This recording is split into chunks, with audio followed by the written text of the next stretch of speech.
కుత్వెన్ ప్రమాద బాధితులను జిల్లా ప్రభుత్వ ఆసుపత్రిలో రాష్ట్ర మంత్రి కొల్లు రవీంద్ర పరామర్శించారు. వైద్యులకు వెంటనే తగిన వైద్య సదుపాయాలు కల్పించాలని ఆదేశాలు ఇచ్చారు.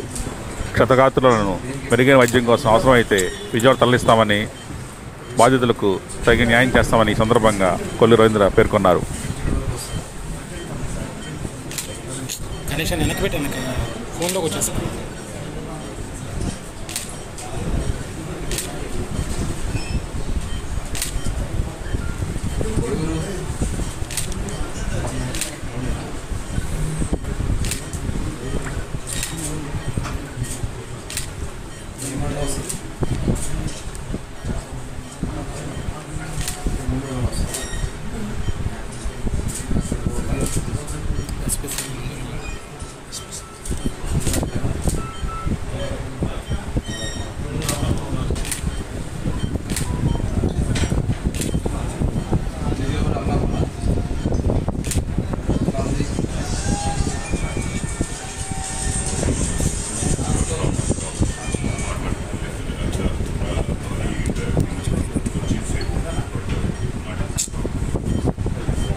కుత్వెన్ మండలం సీతనపల్లి గ్రామం దగ్గర సుమారుగా ఉదయం 4:30 గంటలకి ఒక అతిపెద్ద రోడ్డు ప్రమాదం జరిగింది. ఈ ప్రమాదంలో దాదాపు 6 చనిపోవడం జరిగింది. అలాగే 5 తీవ్రంగా గాయపడటం జరిగింది. విషయం తెలిసిన వెంటనే కలెక్టర్ గారు, ఎస్పీ గారు అప్రమత్తమై మొత్తం అక్కడి నుంచి వాళ్ళందరూ కూడా మచిలీపట్నం గవర్నమెంట్ హాస్పిటల్ తీసుకురావడం జరిగింది. నిజంగా ఇది చాలా బాధాకరం, చాలా బ్యాడ్ ఇన్సిడెంట్. వీళ్ళంతా కూడా మరి కాకినాడ నుంచి బంటుమిల్లి దగ్గర చేపలు చెరువుల్లో చేపలు పట్టే కోసం వాళ్ళు అక్కడి నుంచి రాత్రి 1 గంటకు బయలుదేరి వస్తూ మార్గ మధ్యంలో 4:30 గంటలకి దోస్తు వెహికల్కి అలాగే కంటైనర్కి ఓవర్టేక్ చేసే సందర్భంలో ఈ యాక్సిడెంట్ సంభవించింది. స్పాట్లోనే మరి 6 చనిపోవడం అనేది చాలా దురదృష్టం. అంతా కూడా నిద్రలో ఉండగానే వాళ్ళు మృత్యువాత పడ్డారు. మిగతా 5 కూడా ఇప్పుడు వాళ్ళందరికీ కూడా ట్రీట్మెంట్ చేస్తూ ఉన్నారు. ఫ్రాక్చర్స్ ఉన్నాయి. అలాగే కొంత అబ్డామిన్ కూడా కొంత ఇంజరీ ఉందని చెప్తా ఉన్నారు. ఒక అతన్ని మటుకు ఇమీడియట్గా విజయవాడకి షిఫ్ట్ చేస్తూ ఉన్నారు. ప్రాణాపాయ పరిస్థితి అయితే లేదు, కానీ ఇమీడియట్గా అతనికి సర్జరీ చేయాల్సినటువంటి పరిస్థితి ఉంటుంది కాబట్టి ఇమీడియట్గా చేయడం జరుగుతూ ఉంది. ఎందుకంటే చాలా అందరూ కూడా ఫిషింగ్ చేయడం కోసం వచ్చారు.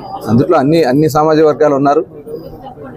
మత్స్యకారులు ఉన్నారు, కాపు సోదరులు ఉన్నారు, ఎస్సీ సోదరులు ఉన్నారు, అందరూ కూడా ఉన్నారు దాంట్లో. ఇది చాలా బాధాకరం. మరి దీని మీద చాలా తీవ్రమైనటువంటి విచారాన్ని వ్యక్తం చేస్తూ మరి చంద్రబాబు నాయుడు గారి విషయం తెలిసిన వెంటనే ఆయన కూడా మమ్మల్ని అందరూ కూడా అప్రమత్తం చేయడం జరిగింది.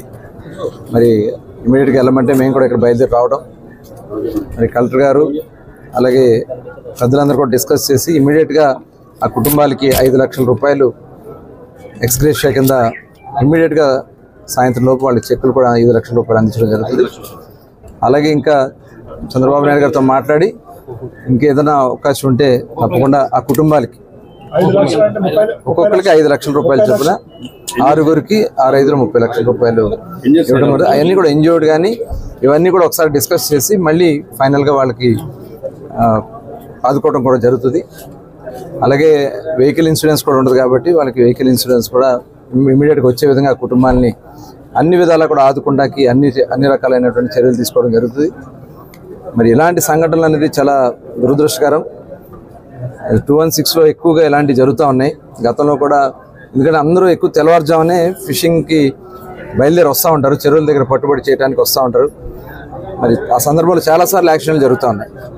తప్పకుండా మరి ఎస్పీ గారు కూడా దాని మీద ఒకసారి విజిట్ చేసుకుని ఆ రోడ్డు అంతా కూడా ఎందుకంటే పరిశీలన చేయాలి ఖచ్చితంగా. అది రోడ్డు అయితే బ్రహ్మాండంగా ఉంది, కానీ యాక్సిడెంట్ ఎక్కడైతే జరిగే అవకాశాలు ఉన్నాయో ఆ ప్రాంతాల్లో ఖచ్చితంగా మరి దాని మీద బోర్డ్స్ పెట్టించి అలాంటివి జరగకుండా పునరావృతం కాకుండా చూడాల్సినటువంటి అవసరం ఉంది.